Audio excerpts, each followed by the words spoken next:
what this wonderful, heart-rending exhibition is about is family, and Julia Margaret Cameron is about family.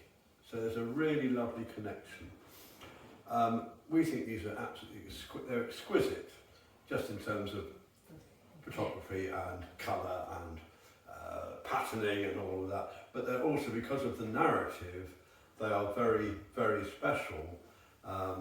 We all know people who, in their last years, so they really touch everyone's heart, I think, Kathleen. So yeah, I think it's a wonderful homage, a wonderful celebration, really, of a life, you know. So we are, just to say, we are really proud that you've come over, done this show, and well, we welcome you, and over to you to introduce your special event. Well, thank you. Thank you.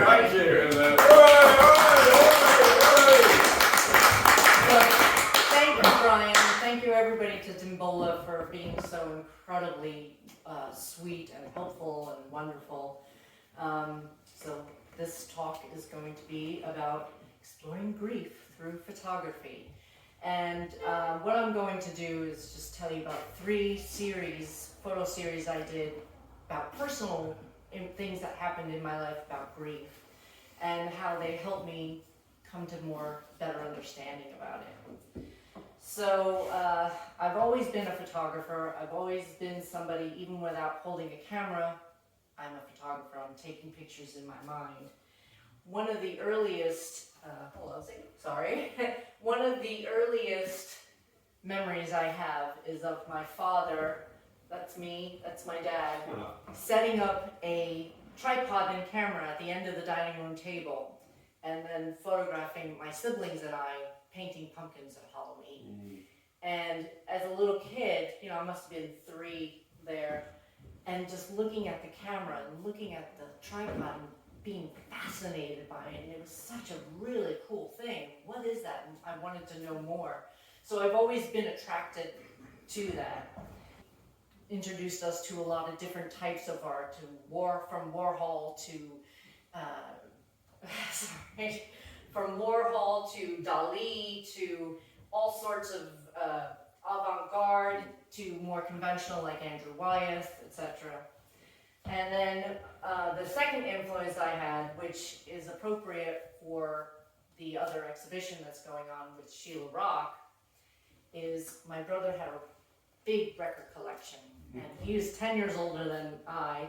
So when he was 17, I was 7, and I just remember the records being all over the floor and looking at all of the different photographs and all the photographers and how they kind of gave the idea of what the artist was through the images. That was your first, recognition of what the artist was before you put the record on. After that, I kind of wanted to know more about photography, so I learned from the masters like Julia, who was a huge influence, Dorothea Lange, Andre Cortez, and Henri Cartier-Bresson, they were all the masters and all beautiful, but also contemporary people like Abelardo Morel, who's amazing. He does a lot of, makes the room into a camera, basically, camera obscura. To Linda McCartney, her personal work is really a big influence on me. And this is Jill Enfield, who does a lot of hand tinting, does a lot of original alternative processes. So a little bit about my career, and then we'll get into the subjects. So once I got out of school, I became a photo editor, and I worked at a bunch of magazines where the writers would write stories, and I would have to go and either produce the photo shoots to go along with the stories or find images that would suit it. Then I started working in television, where I would hire the photographers to go take pictures of what the actors and crew were doing on set, give me all the images, I'd have to retouch and get them out to the press. But I've always been a photographer, even though when I was a photo editor, I've always been somebody that on weekends or holidays would go out and take pictures. I was actually made redundant a couple of years ago from my job and was given a severance and through the wonderful support of this guy right here. Who's he? I was able to start to live my dream. He's, you know, just go for it, just do it and go for it. Yeah. Which brings me to Sea Change. Now, this is the first project that is hanging here, and I'm going to explain the genesis of this project. So during COVID, being inside was very difficult, particularly in New York City, because you're in a tiny apartment, and we're both working from home at that time, and that was very stressful. So being outside was really a mental health saver. So I started taking pictures of clouds. And then after taking those pictures, I would take them home, print them out, and then deconstruct them, and then reconstruct them by hand. Then through Photoshop started kind of playing around with it, and came up with this idea of the kaleidoscope. And it worked really well with a lot of different things, particularly flowers. I have a lot of different types of flowers that I've been working with doing this project, to see all the different dimensions and all the different graphics that I can make with them. But also things like bridges. These were lights at the train station, just lots of different things. This is the River Frome in Wareham. And when things lightened up, we started going over and visiting Clive's parents and seeing how his dad was getting a little bit more further into his dementia. And this is Terry, who this show is dedicated to. He was always a sailor for his whole life, and when his memory started to fade, I kept wondering, what is that like? What is his vision like? What is his mind reading? And that's when I came up with Sea Change. Because of not only a sea change, big change for the whole family, but a change for him, that his memories, the familiar has become unfamiliar.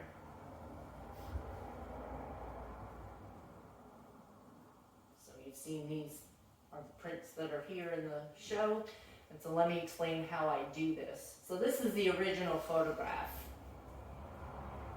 I take the original photograph, I copy it, and then mirror it on the opposite side.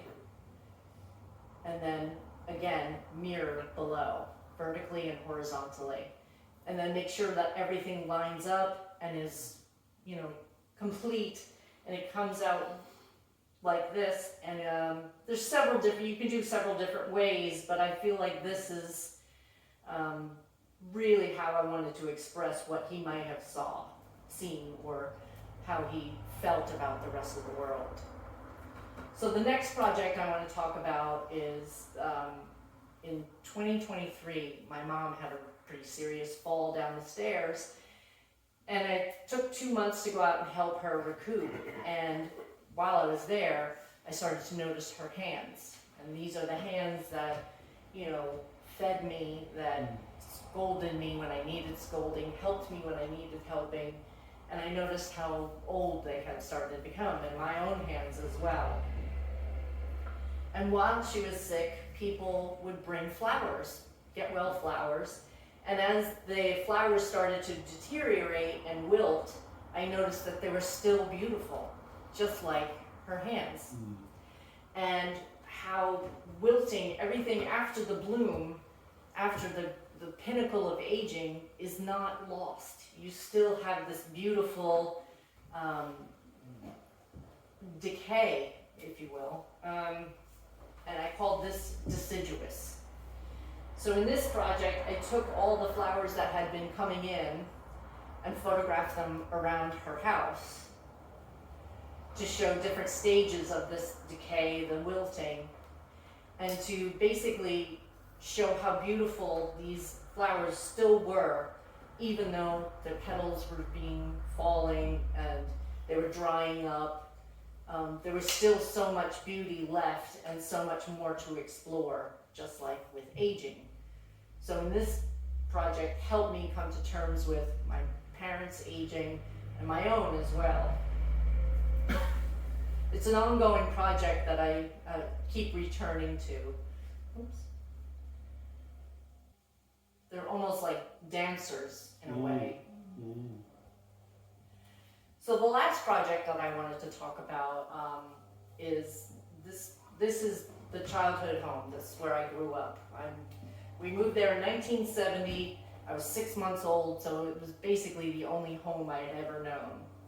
And after my mom's fall, we realized she couldn't take care of this home anymore. It became too much work for her. So after clearing out the house of all the decorations and everything that we had to get her ready to move, we had to sell the house. And my 2 brothers and sister, that was, it was an emotional time for us, and I kept wondering why this building of 4 walls and a roof held so much emotion for us. And this project became What is Home? So basically what I did was I took family photos from mostly the 70s, but all around the house, and I projected them onto the walls of the empty rooms. So the idea is that the family is, the house is another part of the family, and that the family leaves their mark, almost like fingerprints in something wet. And even though it's kind of ghostly, I feel like the memories are still inhabiting that house, despite the fact that a new family is now making their own memories in that house.